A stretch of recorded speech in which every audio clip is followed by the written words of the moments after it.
पवित्रता का दिन है, पावनता का दिन है, निर्मलता का दिन है और शुचिता का दिन है। यह दिन अपने से कहता है कि अपने में खुद में पवित्रता लाओ, निर्मलता लाओ और शुचिता लाओ।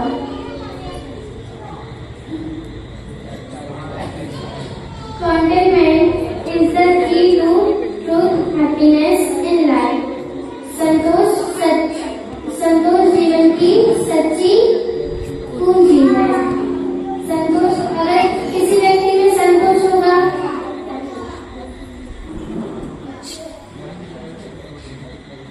जो व्यक्ति है अगर वह संतोषी व्यक्ति रहेगा तो वो हर चीज में सेटल हो जाएगा। अगर वो संतोषी व्यक्ति नहीं रहा तो वो सेटल हो पाएगा क्या? नहीं हो पाएगा।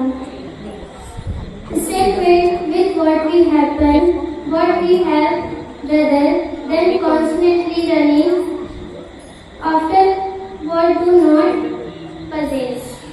इसका अर्थ है कि जो अपने पास है, अपने पास में जो है, अपन इस सारी चीजों से संतुष्ट नहीं है।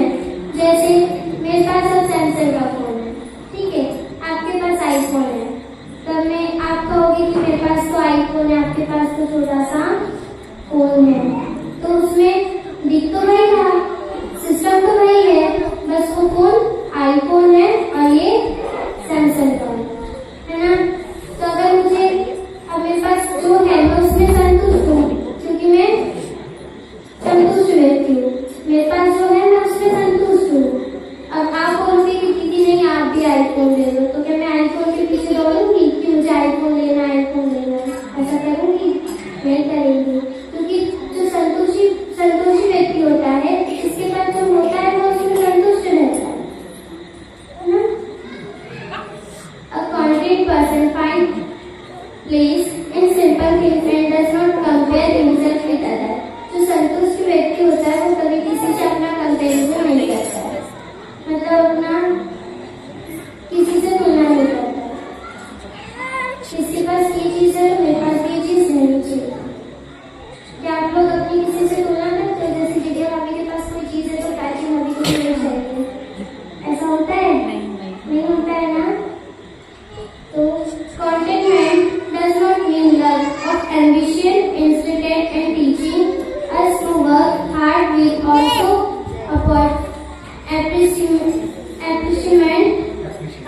appreciate the blessings already present in our life.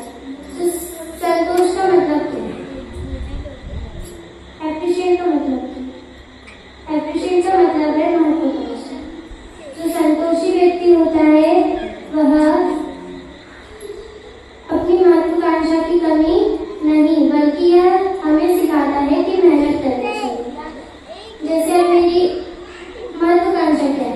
मैं अभी तो दीदी हूँ, मुझे आगे क्या करना है? आगे का बनना है, तो मैं अभी किस चीज के लिए मेहनत करूंगी? आगे का बनने के लिए। तो मेरी महत्वाकांक्षा क्या है? अपेक्षा क्या है मेरी कि मुझे आगे का बनना है। अब आप लोगों जैसे प्राची भाभी को इंजीनियर बनना है सही, तो अभी से वो मेहनत करेंगे तो वो आगे जाके इंजीनियर बन पाएंगे। और अगर वो मेहनत ही नहीं करेंगे तो फिर इंजीनियर बन पाएंगे क्या? नहीं बन पाएंगे। तो ये धर्म हमें क्या सिखाता है कि हमें अपने कार्य के लिए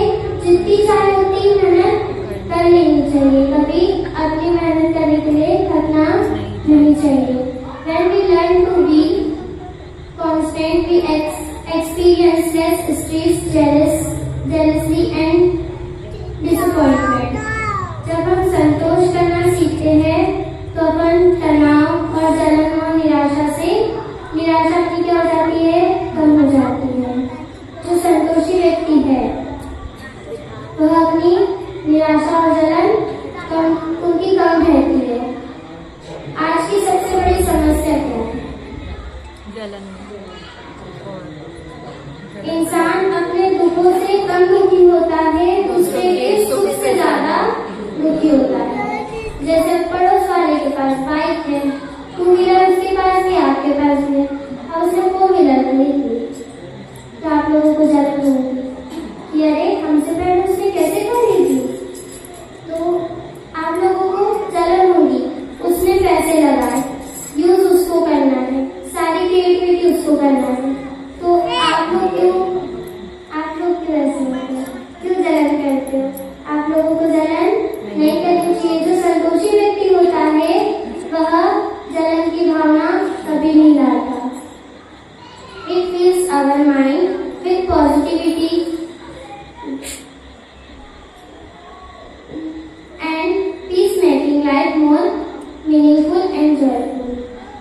यह हमारे मन को सकारात्मक बनाता है और कृतज्ञ बनाता है। जो अपना मन है वो शांति से भर देता है। जो उत्तम स्वस्थ धर्म है वो अपने को क्या देता है, कृतज्ञता देता है और अपने मन को क्या भर देता है, शांति से भर देता है, जिससे फिर अपन आनंदमय हो जाते हैं, फिर एंजॉय करने लगते हैं दिन को।